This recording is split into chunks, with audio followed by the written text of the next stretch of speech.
happened yesterday is the President Biden signed an executive order to conduct a 100-day review of threats and vulnerabilities to the U.S. semiconductor supply chain. They did not mention China, nor did they talk about building a non-Chinese supply chain, and they didn't talk about decoupling. The SIA and the semiconductor industry in the United States, we rely on global supply chains, and our supply chains, no matter what policymakers like to think in Washington, are still going to run through China. China is one of the largest markets for semiconductor chips.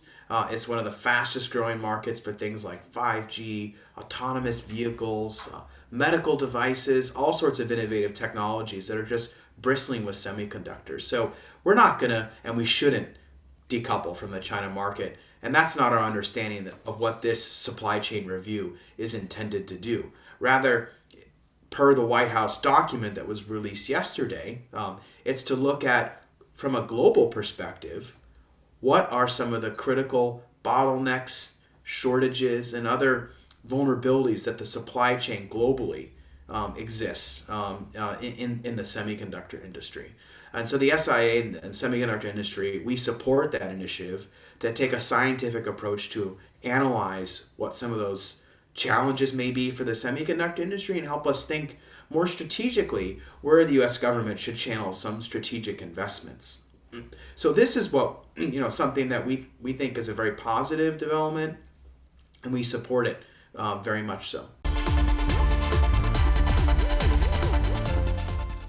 One thing that's really important is that U.S. semiconductor companies are incredibly reliant on research and development to maintain their technological lead. In fact, on average, U.S. semiconductor companies invest about 17% of their revenue back into R&D, and last year that was a total of $40 billion US. And if you think about that, because U.S. chip companies rely on global markets, including the China market, that revenue that U.S. companies are able to obtain from foreign markets, they take, reinvest back into research development. It helps them maintain their lead. And the vast majority of chips that U.S. companies design, manufacture, and sell, are commodity chips that go into your toaster, your car, your flat panel display, your smartphone. And the reality is those don't have any relationship to national security. And so, that statement that you mentioned, it's the SIA view that those kind of chips that are not very advanced and they only power consumer applications, we don't think they have a relationship to national security. And we think U.S. semiconductor companies or any company globally should be able to export them overseas. Whether or not 5G is a national security item, that's really not the place of the private sector to make that kind of determination.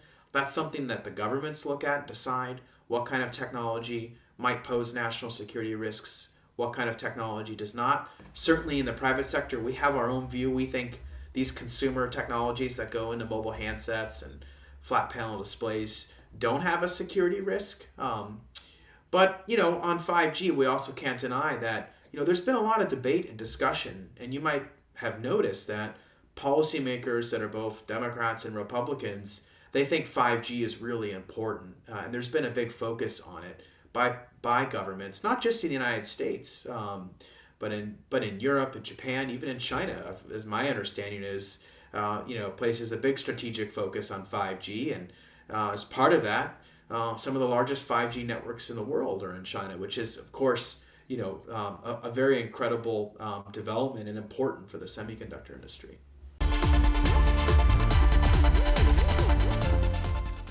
Workforce is really important for the semiconductor industry. In the United States alone, the U.S. semiconductor industry employs around 250,000 workers. And that stems all the way from the factory technician, who might have an associate technical degree, to the PhDs and the postdoctorates that are working on advanced research problems like quantum and neuromorphic computing. And what's really important also is that talent is inherently global. And for a semiconductor company to be successful, they need to be able to attract talent from all different countries. And as you know, the United States has some of the best universities and research institutions in the world. And that over the last several decades has attracted all sorts of bright, young, talented engineers. Unfortunately, over the last couple years, it's been increasingly difficult for some of those overseas students to stay and work in the United States.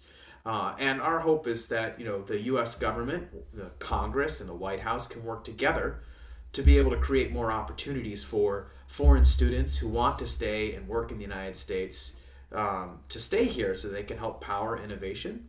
In addition to that, the U.S. needs to also focus on encouraging interest in the semiconductor industry at a very early age amongst its own students here in the United States.